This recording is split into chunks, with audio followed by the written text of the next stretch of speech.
झडो तालुके जी union council आहुरी, union council गनेरो ऐं ॿिनि ॻोठनि में करोड़नि जी तादाद में माकड़ पंहिंजा डेरा जमाए वरिता आहिनि। मुख़्तलिफ़ इलाइक़नि में हज़ारे एकड़नि ते बीठल सरांह, कणिक, बसर, टमाटे, भाॼियुनि जी फसलनि समेत वण ॿूटनि ते हमिलो करे खेनि खाई चट करे छॾियो आहे, जंहिंसां आबादगारनि खे वॾो नुक़सानु पहुतो आहे। आबादगारनि माशूक गिजकोरी, रशीद कंबो, मुख़्तियार होत, मोहम्मद सतार ॿियनि एहतजाज कंदे चयो त माकड़ असांजे इलाइक़े में वॾी आफ़त थी कड़की आहे। हेल्प कयो वञे, मकड़नि तमामु तंग करे मारियो आहे। असांजो 100 एकड़ बीठल फसूल तबाह करे चुका आहिनि। कणिक ऐं बसर ऐं तूरियूं वग़ैरह खाई ऐं सिंध हुकूमत कई अपील आहे असां जल्द जो जल्द इहो इंतज़ाम कयो वञे। हिते मकड़नि तमामु गाड़ी घणे में घणो ज़ुल्म कयो आहे, फसूल को बि कोन छॾियो अथनि। ठीकु आहे न, हुकुमदार रुगो इलेक्शन थिए थी तॾहिं असांखां पुछा करंदा त वोट कंहिंखे था ॾियो, जे न त हीअ जॻह भींग थिए पई, ज़ुल्म पियो थिए। इन लाइ कनि न दवा थी लॻे न ॿी।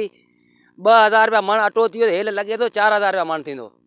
ऐं इहो सऊं सिधो न जाइज़ी आहे ऐं न का दवा था आणनि, न का पुछा गाछा था करनि।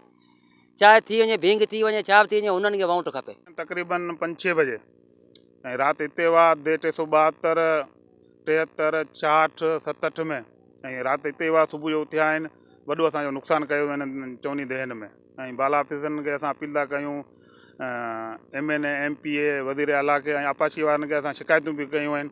उन्हनि असांजे इन्हनि ॻाल्हियुनि जो को ऑप्शन कोन वरितो आहे। हुनजो त तालुके झडो में माकड़ जे हमले बाद झडो जे पेस्टिसाइड दुकानदारनि पंहिंजी कमाई जो ज़रियो बढ़ाए छॾियो आहे ऐं ॿुझ माण्हुनि खे नकली दवाऊं ॾेई ॿिन्ही हथनि सां लुटे रहिया आहिनि। विज़िट कयो अवामी आवाज़ मीडिया ग्रुप जी वेबसाइट awamiawaz.pk